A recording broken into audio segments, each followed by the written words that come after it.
आसानि आफादगिरि रुंसारि प्रदीप नागनि मुसुखा बानायनानै होगोन मिनन मुसाहारिया। थांनाय दान एप्रिल अक्ट'आव आदिबासि फरायसा आफादनि आफादगिरि प्रदीप नागा रुंसारि जालांबाय। आदिबासि हारिजों लोगोसे गुबुन गुबुन हारि माहारिनि गेजेराव मोजां आरो गोख्रों दैदेनगिरि खोमानांबाय। मख'नो गोनांदि उदालगुरि जिल्लानि समाज सिबियारि आथिखालनि उदालगुरि जिल्ला बिजेपिनि लोगो आफादगिरि मुस्रि मिनन मुसाहारि आरो रुंसारि प्रदीप नागनि गेजेराव मोजां सोमोन्दो दंलायोमोन आरो सुखु दुखु हेफाजाब होलायोमोन। प्रदीप नागनि अबथिरा रुंसारि जालांनायाव मिनन मुसाहारिया गोथौ दुखु मोननायजों बिथांनि जिउमानि थाखाय दिनै उदालगुरि दुर्गा मण्डप लांगोनायाव श्रद्धांजलि हाबाफारि लायो। श्रद्धांजलि हाबाफारिनि गेजेरजों रुंसारि प्रदीप नागनि मुसुखा गायसननानै होनो थाखाय आसा आरो नखरनि सुबुंफोरनिसिम खोथा होयो। मिनन मुसाहारिनि बानजायनायाव श्रद्धांजलियाव बाहागो लायो भैरबखुन्द मण्डल बिजेपिनि आफादगिरि अजय हाजरिका, उदालगुरि UN एकाडेमिनि गोरायुं बलेन ब्रह्म, मिरु आसानि फोसावदिं नेहाथारि रबिराम बास्के, आसानि जिल्ला आफादगिरि बाबुल फाइ, मिरु आसानि गेलेमु नेहाथारि इसाहाक लाख्रा बिथांमोना।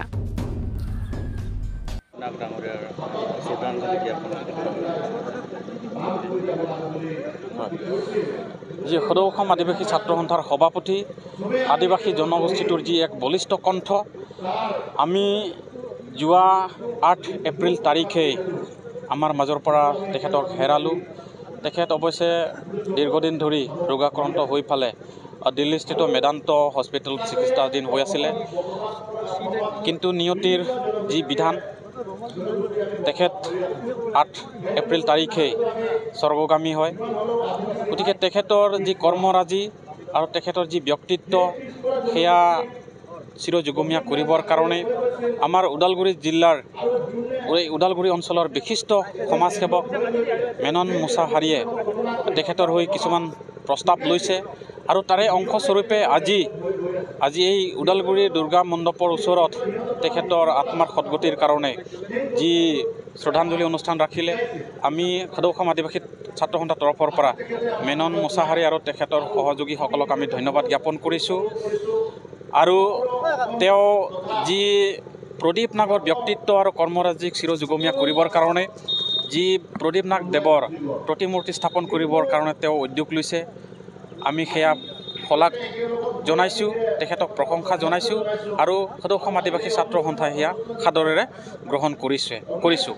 গতিকে আজিৰ দিনত প্ৰদীপ নাগ দেৱৰ যি শ্ৰদ্ধাঞ্জলি, এই শ্ৰদ্ধাঞ্জলি অনুষ্ঠানৰ পৰাই সদৌ অসম আদিবাসী ছাত্ৰ সন্থাৰ তৰফৰ পৰাই আমি ৰাইজক উদ্দেশ্যি আমি এইখিনি বাৰ্তা প্ৰেৰণ কৰিব বিচাৰিছোঁ যে আদিবাসী ছাত্ৰ সমাজৰ মঞ্চৰ পৰাই তেওঁ সন্মুখৰ পৰা যি সংগ্ৰাম চলাইছিল সেয়া অসমৰ আদিবাসীসকলৰ যি জ্বলন্ত সমস্যা, সেই জ্বলন্ত সমস্যাসমূহক সমাধান কৰিবৰ কাৰণে তেওঁ বিশেষকৈ প্ৰাধান্য দিছিলে।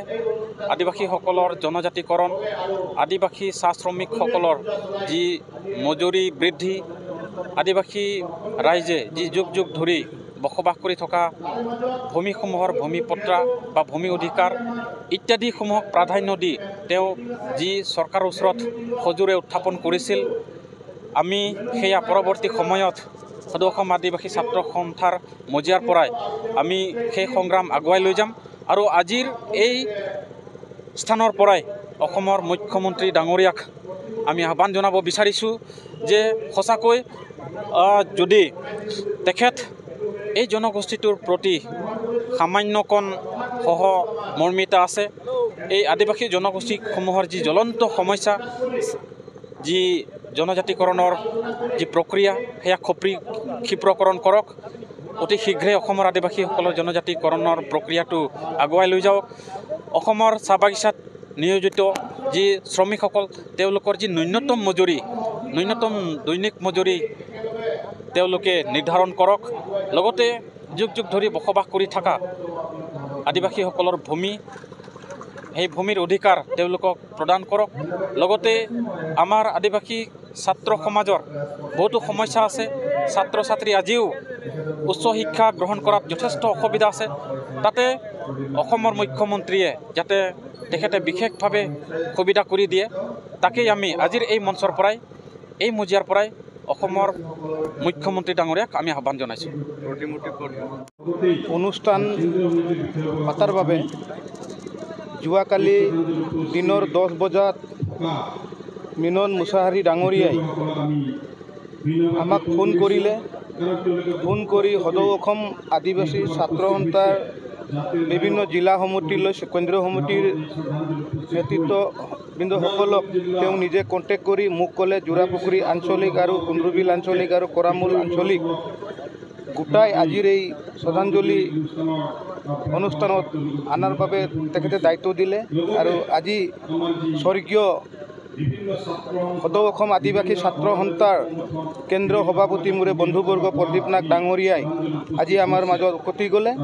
তেখেতৰ কাৰণে আজি মেনন মুছাহাৰী ডাঙৰীয়াই যিটো শ্ৰদ্ধাঞ্জলি আয়োজন কৰিলে তেখেতক মোৰ ফালৰ পৰা আৰু আমি আশা কৰ্মী এটা এক্স হিচাপে আৰু কেন্দ্ৰীয় সমিতি আৰু জিলা সমিতিৰ ফালৰ পৰা অশেষ অশেষ ধন্যবাদ জ্ঞাপন কৰিলোঁ।